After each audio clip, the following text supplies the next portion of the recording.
டோடோ TV.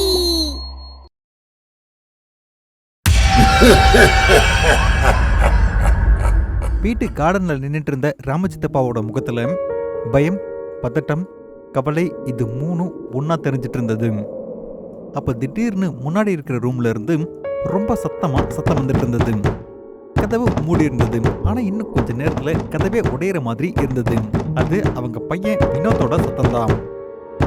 கதவை திறங்க, இல்லைன்னா நான் வந்து உங்களை கொன்னுருவேன். திறங்க. இந்த கதவை இப்படி பண்ணா உடைஞ்சு போயிரும். பாபா எங்க? அப்போ அந்த இடத்துக்கு கருப்பு கலர் துணி போட்ட சாமியார் வந்தாரு. அது எங்க இருக்கு? அந்த ரூம்ல தான். அந்த சாமியாரோட கையில தாயத்தும் பையும் இருந்தது. அந்த சாமியார் கதவை திறந்தாரு. ரொம்ப வேகமா காத்து வந்துட்டு இருக்கு. அப்ப வினோத்தை பாக்குறாரு. வினோத்தோட கண்ணு முழுசா கருப்பா மாறி இருந்தது. சாமியாரை பார்த்து இன்னும் அதிகமா அவருக்கு கோவம் வந்தது. உன்னால என்ன எதுவுமே பண்ண முடியாது. இங்க இருந்து ஓடி போயிரு, இல்லனா நீயும் சாக போற. சாமியார் அவரோட பையில இருந்து சிவப்பு கலர் செயினையும் உன்னா கட்டி வைக்கப்பட்டிருந்த எலுமிச்சையையும் மிளகாயையும் எடுக்கிறாரு. நீ ஒன்னும் கவலைப்படாத, உன்ன மாதிரியான நிறைய பேய்களை நான் பார்த்திருக்கேன். வினோத் அந்த சாமியார் கிட்ட வந்துட்டு இருக்கும் போது சாமியார் தூரத்துல இருந்தே அந்த மாலையை அவர் மேல தூக்கி போடுறாரு. வினோத் கத்த ஆரம்பிக்கிறாரு, கதற ஆரம்பிக்கிறாரு. ஏய், என்ன இது? இதை எடு. என் உடம்பு எரிஞ்சிட்டு இருக்கு.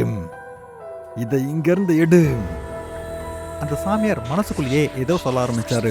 எலுமிச்சம் பழத்தையும் பச்சை மிளகாவையும் தரையில வைக்கிறாரு.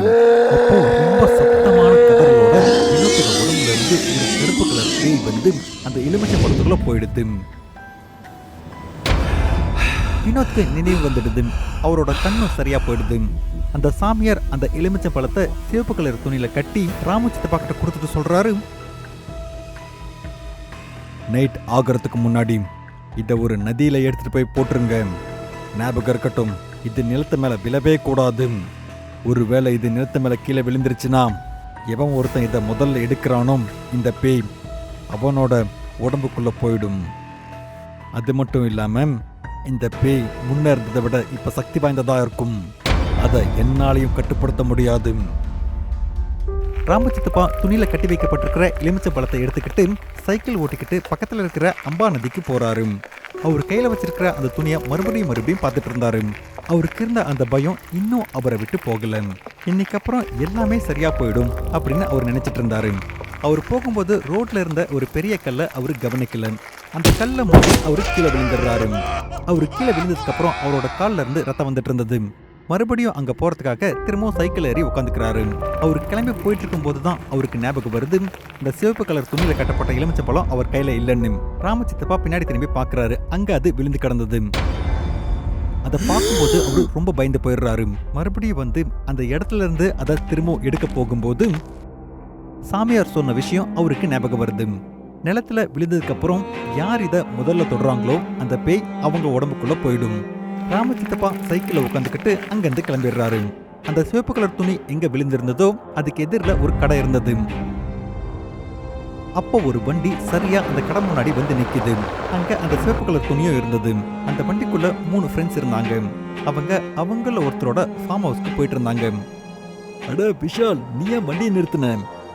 இவன் எதுக்காக காரை நிறுத்துவான்? இங்க எங்கேயாவது கூல்ட்ரிங்க் கடைய இவன் பார்த்திருப்பான். சரியா சொன்னேன். கூல்ட்ரிங்க்ஸை பார்த்துட்டு வண்டியை நிறுத்தாம நான் எப்படி போக முடியும்? போ ரமன், போய் 2 கூல்ட்ரிங்க்ஸை வாங்கிட்டு வா. ரமனோட காலுக்கு தான் அடிபட்டிருக்கே, அவன் எப்படி போய் கொண்டு வர முடியும்? நீ ஒன்னும் கவலைப்படாத மேகா, நான் போய் எடுத்துட்டு வரேன். ரமன் வண்டியில இருந்து கீழே இறங்கினதுக்கு அப்புறம் அவரோட காலு அந்த சிவப்பு கலர் துணி மேல படுது. அவரு கீழே பார்க்கும்போது அந்த துணி கலண்டிருந்தது. அந்த எலுமிச்சம்பழமும் மிளகாவும் கீழே விழுந்து கிடக்கிறத பார்த்து அவரு தான் கையால எடுத்து ரோட்டுக்கு அந்த பக்கம் வீசிடுறாரு.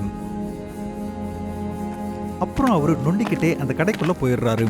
அவருக்கு ஒரு வாரத்துக்கு முன்னாடி தான் ஆக்சிடென்ட் ஆயிருந்தது. அதுல காலில் அடிபட்டிருந்தது. அவங்க கூல்ட்ரிங்க்ஸை எடுத்துக்கிட்டு ஃபார்ம் ஹவுஸ்க்கு வந்துடுறாங்க. வண்டியில இருந்து கீழே இறங்கின உடனே ரமன் வலியால கத்திட்டு இருந்தாரு. திடீர்னு கால் ரொம்ப அதிகமா வலிக்குது. நான் உனக்கு சொன்னல, நிறைய வெளியே போகாத, எந்த வேலையும் செய்யாதன்னு. சரி வா, நான் உனக்கு ஹெல்ப் பண்றேன். மேகா ரமனை ரூம் வரைக்கும் கூட்டிட்டு போறாங்க. விஷாலுக்கு இதை பார்த்து ரொம்ப எரிச்சலா இருந்தது. ஏன்னா விஷாலுக்கும் ரமனுக்கும் மேகாவை ரொம்பவே பிடிச்சிருந்தது. 3 பேரும் சின்ன வயசுல இருந்தே ஃப்ரெண்ட்ஸ். ஆனா மேகாவோட மனசுல என்ன இருக்குன்னு அவங்களுக்கு தெரியல. இதை தெரிஞ்சுக்கிறதுக்காக தான் அவங்க 2 பேரும் 2-3 நாள் அவளோட ஃபார்ம் ஹவுஸ்ல அவ கூட டைம் ஸ்பெண்ட் பண்ணலாம் அப்படின்னு நினைச்சாங்க. அப்புறம் அவங்களோட மனசுல இருக்கிறத மேகா கிட்ட சொல்லி எல்லாத்தையும் கிளியர் பண்ணலாம்னு நினைச்சாங்க. நைட் 3 பேரும் தூங்க போனதுக்கு அப்புறம் திடீர்னு நடு ராத்திரியில ரமனோட கண் திறக்குது. அவரோட கண்ணு முழுசா கருப்பா இருந்தது. வினோத்தோட கண் இருந்த மாதிரியே.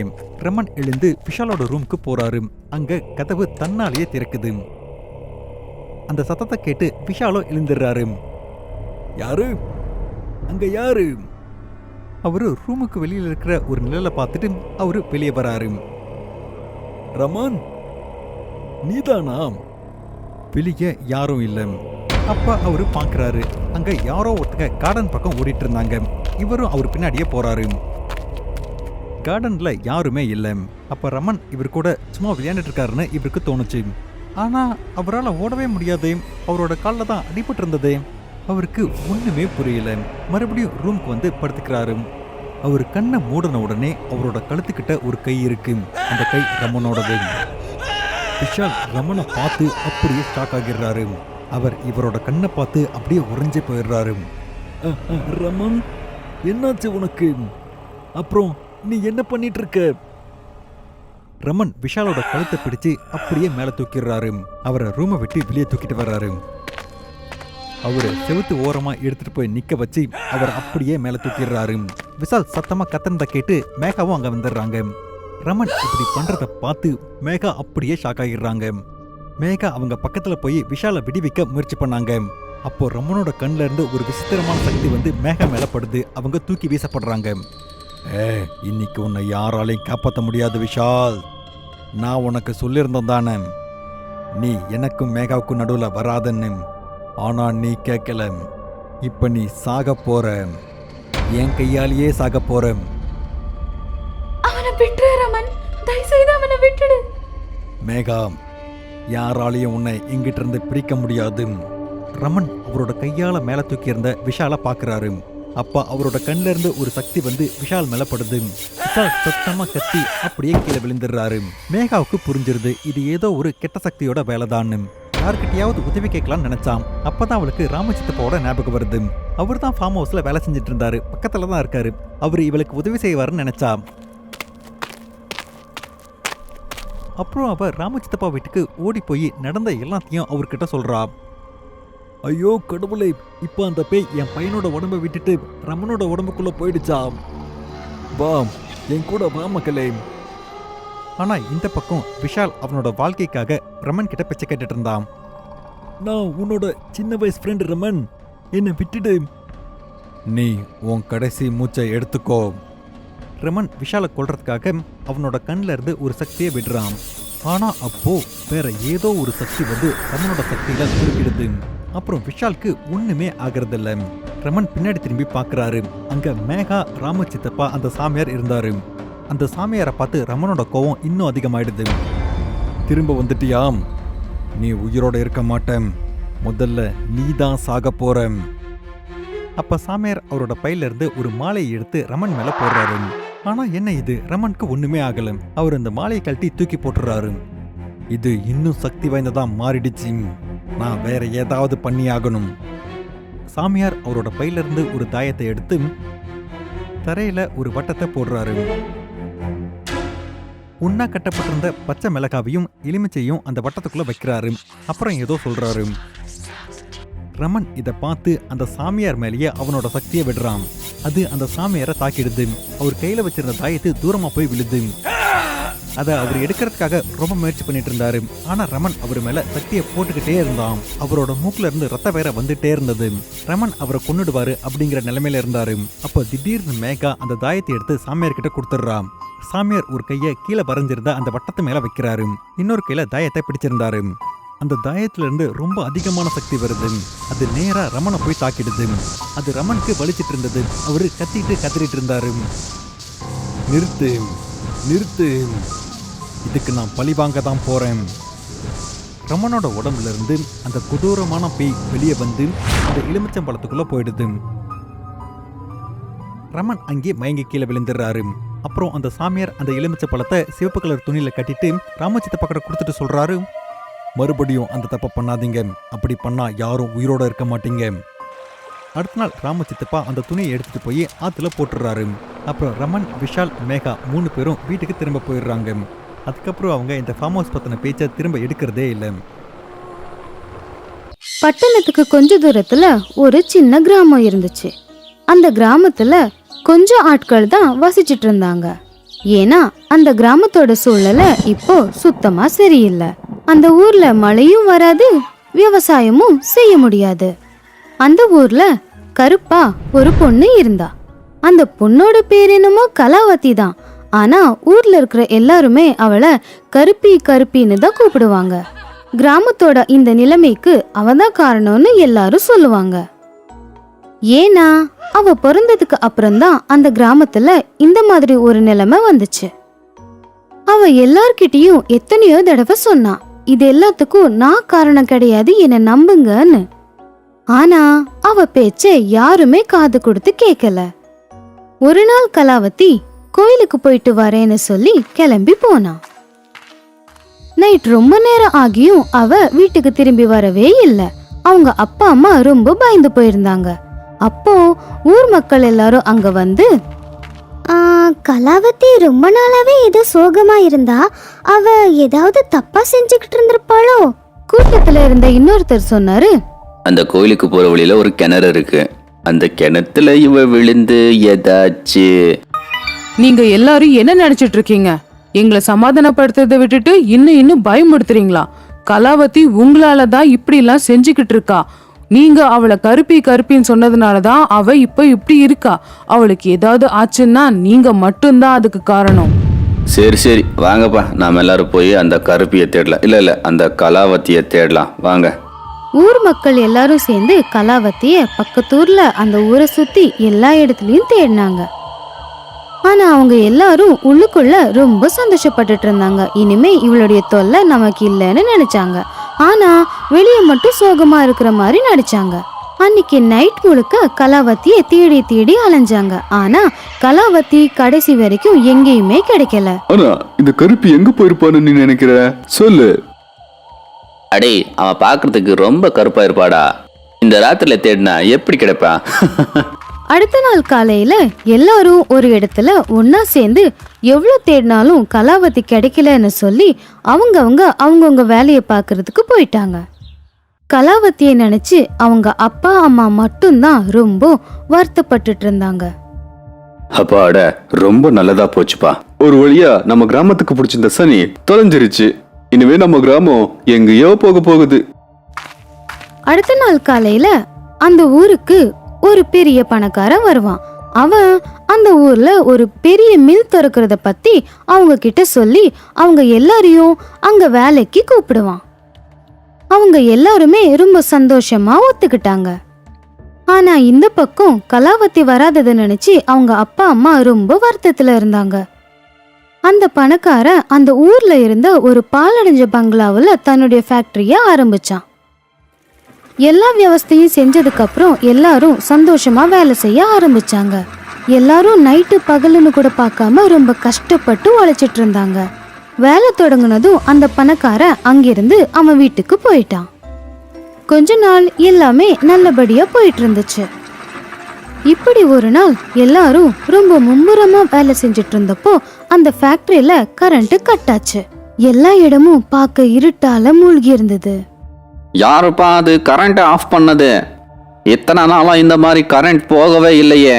யாராச்சும் போய் என்ன ஆச்சுன்னு பாருங்கப்பா. அப்போ அங்க யாரோ சிரிக்கிற சத்தம் கேட்டுச்சு. யாருக்கும் எந்த பிரச்சனையும் இல்ல, நான் தான் இந்த இருட்டை உருவாக்குனேன். நான் உங்க உயிரை எடுக்க போறேன். நீ யாரு? எதுக்கு எங்களை இப்படி பயமுடுத்துற? நாங்க உன்னை ஒண்ணுமே பண்ணலையே. என்ன வேணும் உங்களுக்கு? நான் பேயும் இல்ல, பூதமும் இல்ல, நான் தான் இச்சாதாரி நாகம். நீங்க எல்லாரும் இங்க என்ன பண்றீங்க? வாங்க, உங்ககிட்ட இருந்தே ஆரம்பிக்கிறேன். நகினி எங்களை விட்டுரு. நாங்க உங்களுக்கு ஒண்ணுமே பண்ணலையே, ஏன்? நீங்க என்ன தப்பு செஞ்சிருக்கீங்க? இங்க தப்பு செய்யறதுக்காக வந்தவர் நான் தான். நீங்க எல்லாரும் உயிரோட இருக்கணும்னா நான் சொல்றத நீங்க கேட்கணும். நாளையில இருந்து நீங்க வேலைக்கு வரும்போது உங்க முகம், கை, கால் எல்லாத்துலேயும் நிலக்கரிய பூசிக்கிட்டு வரணும். அப்படி நீங்க வரும்போது பூசிக்கிட்டு வரலன்னா உங்க எல்லாரையும் அதே நிலக்கரியில போட்டு சுட்டுடுவேன். நான் சொல்றது உங்களுக்கு புரியுதா? நான் பேயும் இல்ல, பூதமும் இல்ல. நான் தான் இச்சாதாரி நாகம். கண்டிப்பா நீங்க சொன்ன மாதிரி நாங்க பண்றோம். மறுநாள் ஒருத்தன் அவன் உடம்புல நிலக்கரிய பூசிக்கிறத பார்த்து அவனுடைய பொண்டாட்டி கேட்டா, என்னங்க இது? எதுக்காக நிலக்கரிய பூசிக்கிறீங்க? எல்லாரும் முகத்துக்கு பவுடர் பூசுவாங்க, நீங்க இத பூசிக்கிறீங்க? நீ வாய மூடு, நான் என்ன பண்ணணுமோ அது எனக்கு தெரியும். இப்படி சொல்லி அவன் வேலைக்கு கிளம்புவான். அவனை பார்த்து சின்ன பசங்கள்ல இருந்து வயசானவங்க வரைக்கும் பார்த்து சிரிப்பாங்க. என்னடா இது, உனக்கு என்ன பைத்தியமா? ஏன் இத பூசிக்கிட்டு போய்கிட்டு இருக்க? எல்லாரும் கூந்தலுக்கு தான் மை பூசுவாங்க, இவன் பார்த்தா உடம்பு ஃபுல்லா பூசிருக்க.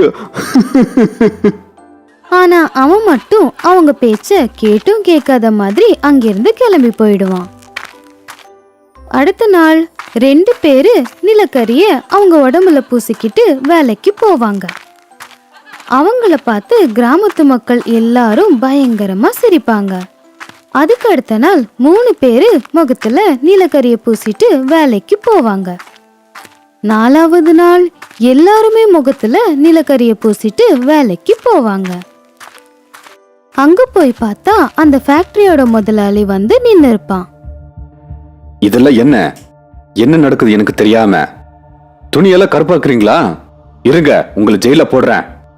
இல்ல முதலாளி, எங்களை மன்னிச்சிருங்க, இதுல எங்களோட தப்பு ஒண்ணுமே இல்ல. வேலைக்காரங்க அந்த எஜமான் சொன்னதை கேட்டு ரொம்ப பயந்து போய் அங்க நடந்த எல்லா விஷயத்தையுமே அவன்கிட்ட சொன்னாங்க. அப்படியா? எப்படி இருப்பா உங்களோட இச்சாதாரி நாகினி? என்ன சொன்னா உங்களோட இச்சாதாரி நாகினி?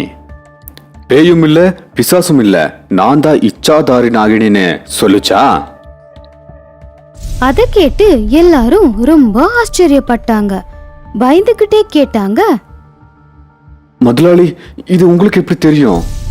நான் தான் இச்சாதாரி நாகம். நான் தான் இந்த பணக்காரன் விஷயத்துல உங்க எல்லாரையும் வேலைக்கு வச்சேன். இந்த விளையாட்டு எல்லாமே என்னோடது தான். நாங்கெல்லாம் உனக்கு என்ன பண்ணோம்? எதுக்கு இந்த மாதிரி இம்சை பண்ற? என்ன? நீங்க என்ன தப்பு செஞ்சீங்களா?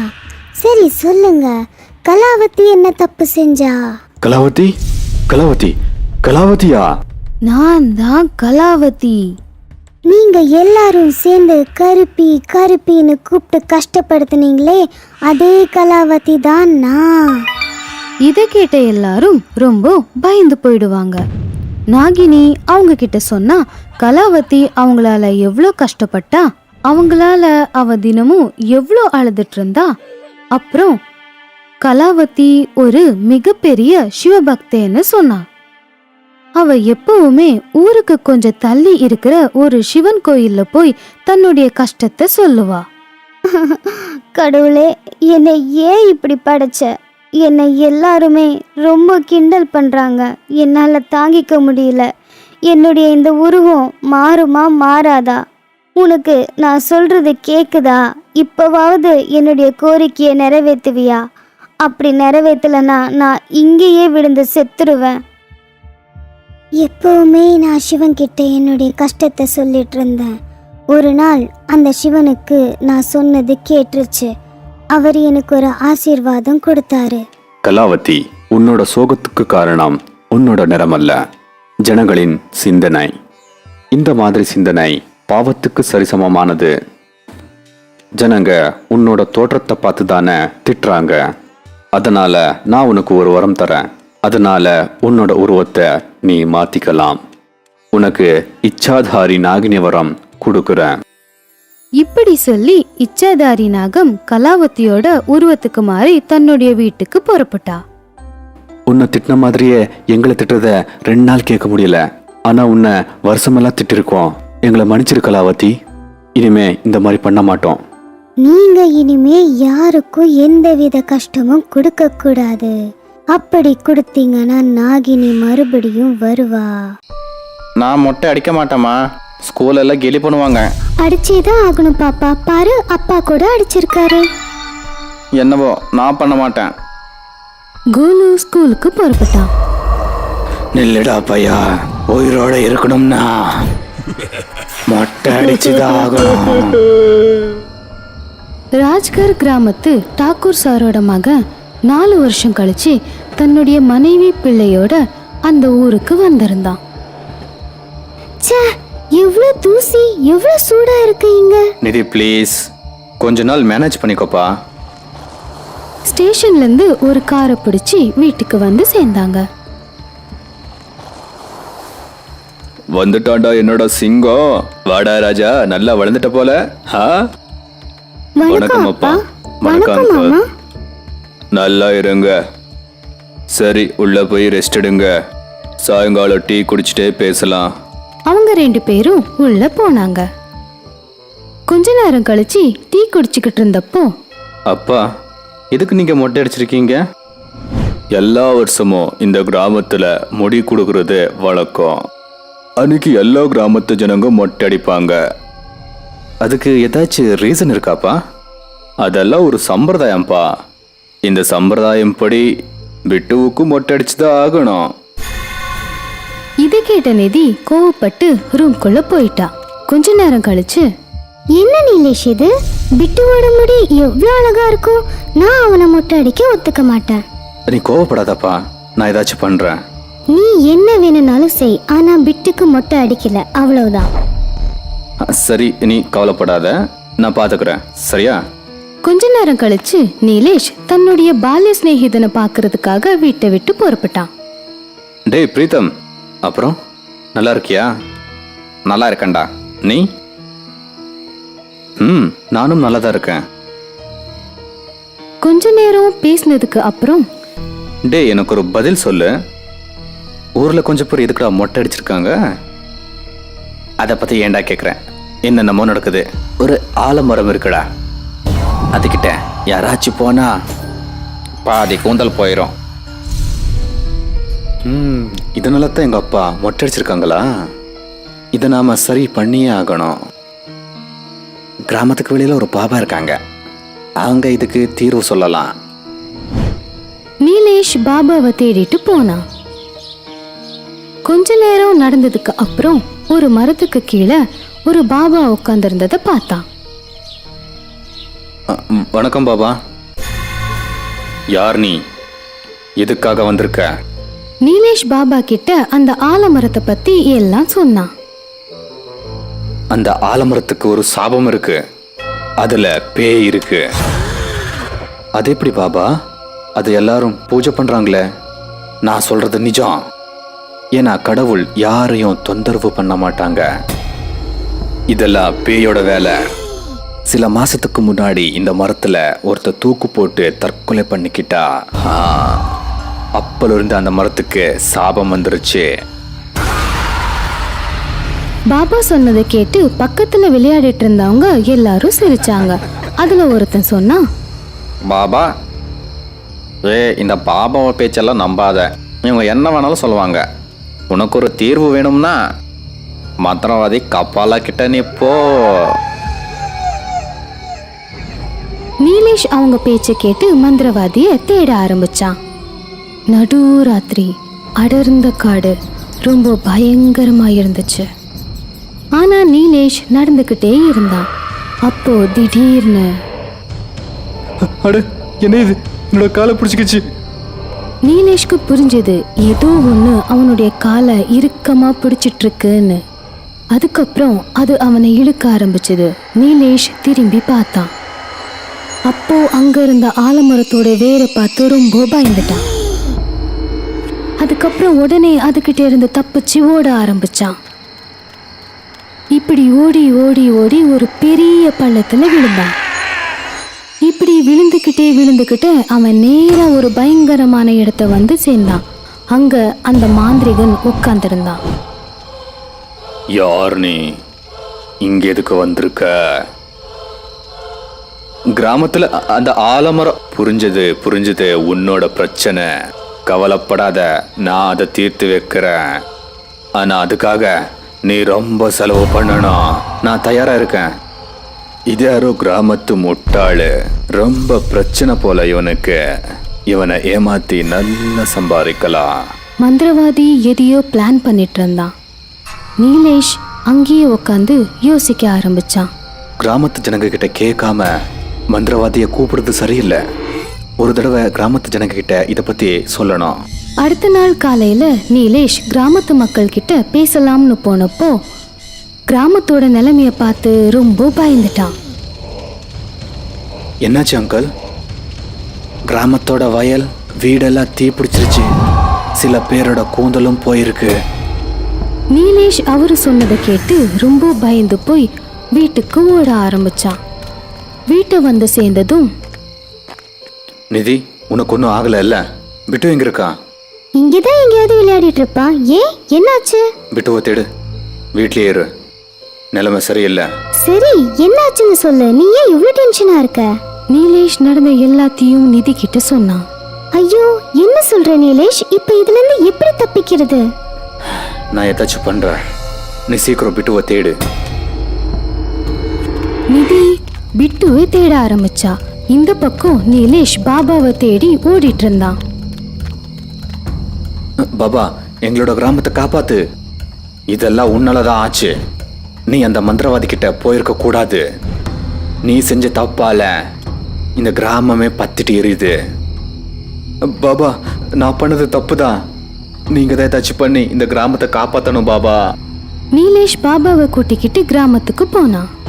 அதுக்குள்ள அந்த மந்திரவாதி தன்னுடைய மந்திர சக்தியால அந்த ஆலமரத்துக்கிட்ட ஏதோ பூஜை பண்ணிட்டு இருந்தான். நீ வெளியே வந்துதான் ஆகணும், இல்லைன்னா நான் உன்னை எரிச்சிருவேன்.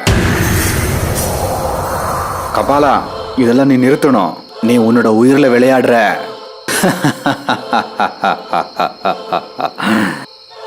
எந்த பேயாலும் என்னை கொல்லவே முடியாது.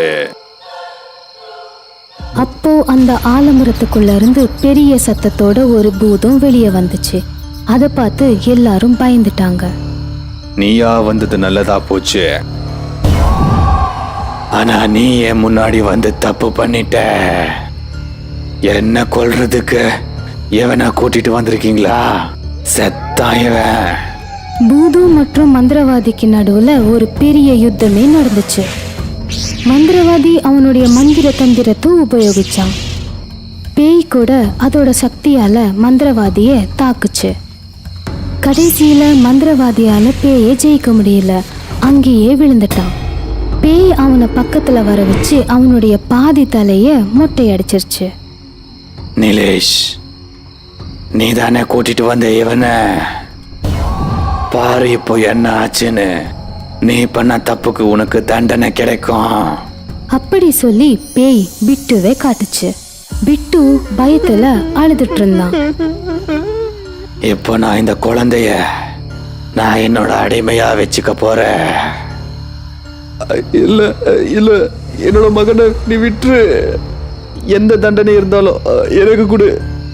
ஆனா அந்த பேய் பிட்டுவை விடுறதுக்கு சம்மதிக்கல. நீ யாருன்னு எனக்கு தெரியும் கிஷன். கிராமத்து ஜனங்க எல்லாருமே இதை கேட்டு ரொம்ப ஆச்சரியப்பட்டாங்க. பாபா, இந்த கிஷன் யாரு? இவன் தான் கிஷன். பக்கத்துல இருக்கிற கிராமத்துல இருக்கிற விவசாயி. ஒரு நாள் காய்கறி வித்துட்டு இந்த கிராமத்துக்கு வந்தான். அப்போ திருடனுங்க எல்லாத்தையும் இவன்கிட்ட இருந்து திருடிட்டாங்க. ஒரு வருஷமா இதை கத்தி கத்தி சொல்லிட்டே இருக்கேன். ஆனா இந்த கிராமத்து ஜனங்க என்ன ஒரு பைத்தியம் போல பார்த்தாங்க. இது எல்லாத்தையும் கேட்டு கிராமத்து ஜனங்க எல்லாரும் ரொம்ப கஷ்டப்பட்டாங்க. தலையை கீழே தொங்க போட்டாங்க. பேய் கூட அழ ஆரம்பிச்சது. ஆமா, கொள்ளையடிச்சிட்டாங்க, மொட்டை அடிச்சாங்க, கத்தியால உடம்பெல்லாம் குத்துனாங்க. ராத்திரியா இருந்ததுனால அவங்கள எனக்கு அடையாளம் தெரியல. நான் ரொம்பவும் கத்துனேன். அத கொஞ்சம் கூட இவங்க கேட்கவே இல்லை. என்ன அப்படியே ரத்தத்திலேயே மூழ்கி சாகிறதுக்கு விட்டுட்டாங்க. நான் இந்த மரத்துக்கு கீழே தான் துடிச்சு செத்தேன். கிராமத்து ஜனங்க எல்லாருமே ரொம்ப கஷ்டப்பட்டு அவங்க செஞ்சதை நினைச்சு ரொம்பவே வெட்கப்பட்டாங்க. ஆனா என்னோட ஆத்மா சாகவே இல்லை. அப்புறம் நான் பேயா மாறிட்டேன். அப்போ நான் ஒரு முடிவெடுத்தேன். கொள்ளைக்காரங்களை நான் கண்டுபிடிக்க முடியாது, ஆனா இந்த கிராமத்து ஜனங்களை சும்மாவே விடக்கூடாதுன்னு. அப்பல இருந்து இந்த மரத்துக்கிட்ட யார் யார் வர்றாங்களோ எல்லாரையும் பாதி மொட்டை அடிச்சுட்டே இருக்கேன். இந்த பேச்சு கேட்டு எல்லாருமே ரொம்ப பயந்தாங்க. ஆனா நான் என்ன பண்ண உனக்கு? ஏன்னா நீ தான் அந்த மந்திரவாதிய கூட்டிட்டு வந்து ரொம்ப பெரிய தப்பு பண்ணிட்டேன். உன்னோட மகனை உன்கிட்ட இருந்து பிரிச்சு உனக்கு தண்டனை கொடுக்க போறேன். அப்போ டாக்கூர் சார் அங்க வந்து சொன்னாரு, என்னோட மருமகனை விட்டுடு. நான் பண்ணது எல்லாம் தப்பு தான். அப்பா, தப்பு பண்ணதுன்னா நீங்க இதுக்கு கவலைப்படுறீங்க? மகனே, அந்த பாவி நான் தான். அந்த திருடன் நான் தான்ப்பா. நான் தான் என்னோட நண்பர்களோட அந்த ராத்திரி கிஷன் கிட்ட கொள்ளடிச்சோம். எல்லாரும் இந்த பேச்சை கேட்டு ரொம்பவே ஆச்சரியப்பட்டாங்க. ஆனா எனக்கு நான் பண்ண பாவத்துக்கு தண்டனை கிடைச்சிருச்சு மகனே. ஏதாச்சும் தண்டனை கொடுக்கணும்னா அதை நீ எனக்கு கொடு. தண்டனை கொடுக்கப்படும் டாகோர், உனக்கும் உன்னோட நண்பர்களுக்கும். ஏன்னா இந்த மாதிரி யாரு கூட பண்ணக்கூடாது. இப்படி சொல்லி அந்த பூதம் டாக்கூரையும் அவருடைய சிநேகிதர்களையும் அதே ஆலமரத்துல தூக்குல போட்டு கொன்னுடுச்சு. இப்போ என்னோட சபதம் நிறைவேறிடுச்சு. எனக்கு முக்தி கிடைச்சிருச்சு. நான் இனிமே யாருக்குமே தொந்தரவு கொடுக்க மாட்டேன். பேய் போயிடுச்சு. அதுக்கப்புறம் அங்க எல்லாமே சரியா இருந்துச்சு. நிலேஷ் அப்புறம் நிதி சிட்டிக்கு திரும்பி போனாங்க. அதுக்கப்புறம் அந்த கிராமத்து ஜனங்க கிசானோட ஞாபகத்துக்காக வருஷத்துல ஒரு நாள் தலைய மொட்டை அடிச்சிட்டு இருந்தாங்க.